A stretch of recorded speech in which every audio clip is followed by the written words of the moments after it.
I remember watching Puff at the Beverly Hills Hotel. I'm filming this, and it's a pool party that is ridiculous. They look pretty happy. Diddy and Lori Harvey, they're heating things up in Italy. Notice her arm is on the back of his chair.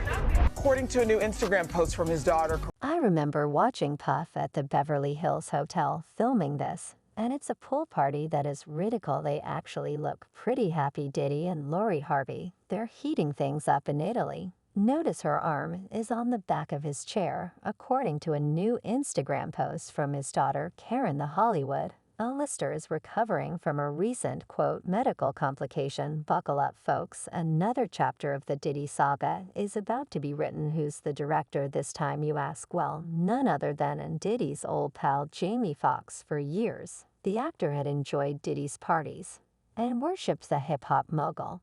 But it seems like he's done placing the record producer on a pedestal, especially after what he did. According to the rumor mill, Diddy might have taken advantage of James' daughter as well as him. And if you think it all sounds a little too absurd, well, news flash, Diddy's been accused of doing the exact same thing to Lori Harvey. Now, the comedian might have turned a blind eye to the mistreatment before, but the father in him is finally taking a stand. Is Diddy really capable of stooping this low? Did he really force James' daughter into his parties? Let's find out. You're a dad now. Would you ever send your kid to Puffy camp? Hell no. For years, there's been chatter about Diddy being on the DL.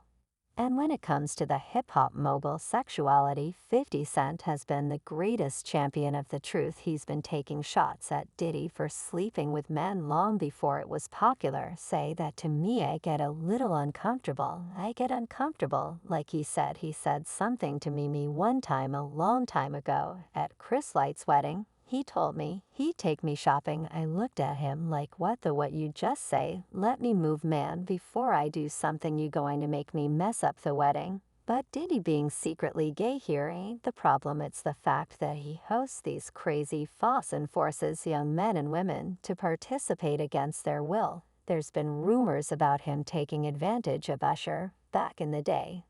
The singer was sent off to live with Diddy by his mentor, Ella Reid, because he felt like there was only one man who would make something of Usher's career, aka Diddy. And considering Usher's massive success, we're going to say Diddy did a good job. Imagine all the big names he got to hang out with thanks to Diddy. And also think of a young boy hanging around with adults who were drinking away the night and getting up to God knows what, because when the R&B singer sat down to talk about his days at Diddy's crib, that's exactly the kind of picture he painted. The first shocker was the name of the camp, Diddy Flavor Camp. I'm sorry, what? How did that not raise any red flags? But then the shocks kept on piling up, with Usher talking about how he had a front row seat to the fast life of Hollywood.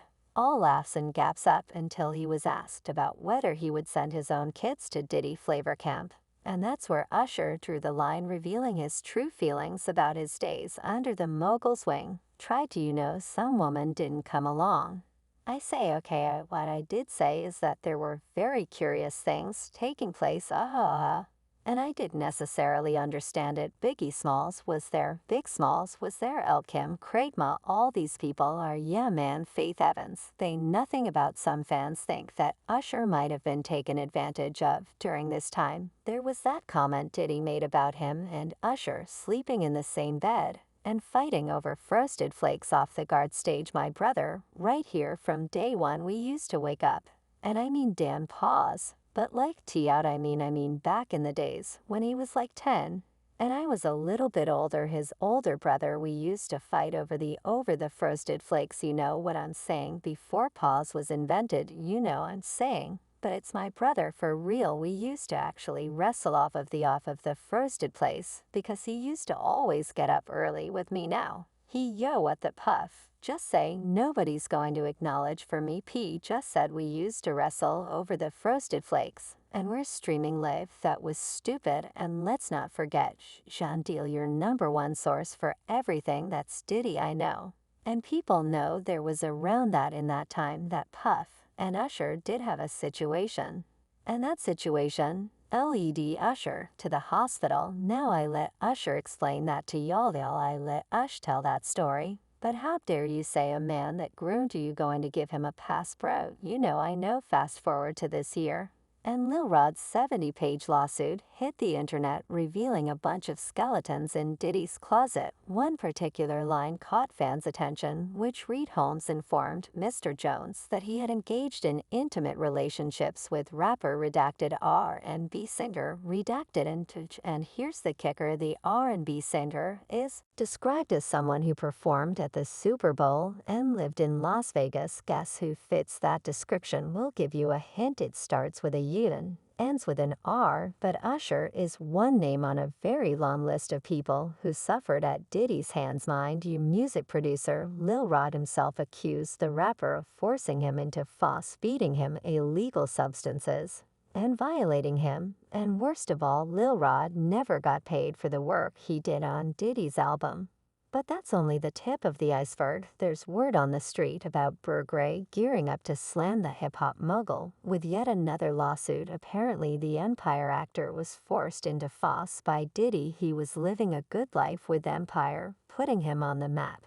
But he had crazy ambition and wanted to make waves in the music industry. And like most young artists brimming with passion, he ended up under Diddy's office thanks to Will Smith. Will had already taken a liking to Burr. I mean, who wouldn't after the actor tore up the screen on the American drama series?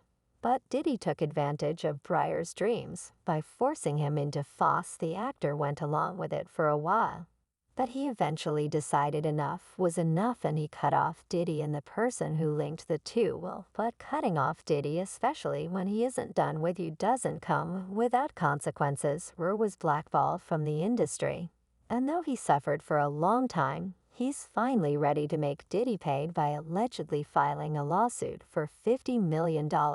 And get this, IK Osiris might be teaming with the actor as well. A while ago, there had been whispers about Diddy taking advantage of the young rapper, especially after the internet came across some questionable photos of the two on vacation. He was signed to Diddy Jam Recordings after his hit single Valentine in 2018 and was called Diddy's boy toy. What's interesting is that when IK Osiris was asked about the rumors during an interview, he acted hella weird. You Diddy, what didn't know they say? He was, I never heard this can. Now, I'm about to Google. I ain't never heard this you. That's nobody would ever say that one. So here goes. They said he say he was Did's boy toy.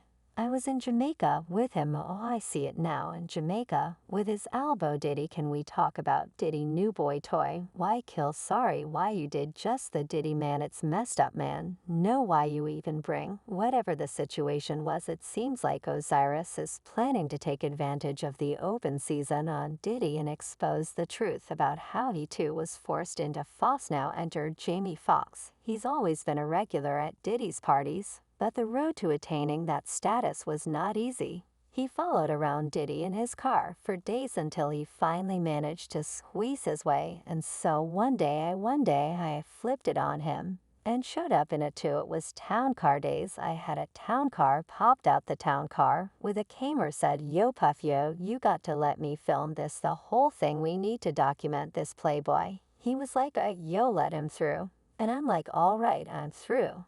And I had the big Canon camera. It wasn't like this, sure, yeah, little. I had the big Canon camera with a light and battery. I do that again, Puff. And so I started hanging out with Puff like back in the day.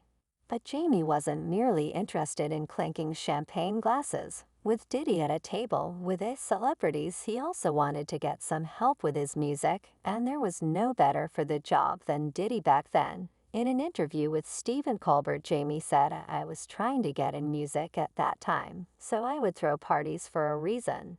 And because Diddy was so famous in music, I had a studio in my house. Since Jime ended up tight with Diddy, he may have blessed him with some advice as a seasoned record executive, as well if fans think the price of admission was too high. If you look at all the rumors and allegations concerning the hip-hop mogul, he has a pattern luring artists with the promise of money and fame, show them the promised land, and force them to meet his sinister conditions of bending over. If you get what we mean, it's what happened to Usher, IK Osiris, Lil Rod. and a whole lot of other names that we might not even know about. So with all the facts on the table, it's easy to predict what happened to Jamie behind the scenes. But this is where things get interesting. You see, anyone who gets pulled into Diddy's orbit can only put up with the mistreatment for so long. Somewhere along the way, they all decide that enough is enough and decide to put some distance between them and Diddy. But Jamie made a fatal mistake. He ended up spilling the tea about Diddy's infamous parties to the media and in Diddy's world. That's a big no. Foxx revealed the unbelievable amount of money Diddy would spend at his parties. And he said, "Yo, Playboy, this party cost $1,005,000 to throw. I'm like, you're out of your mind." He also revealed the names of some regulars at the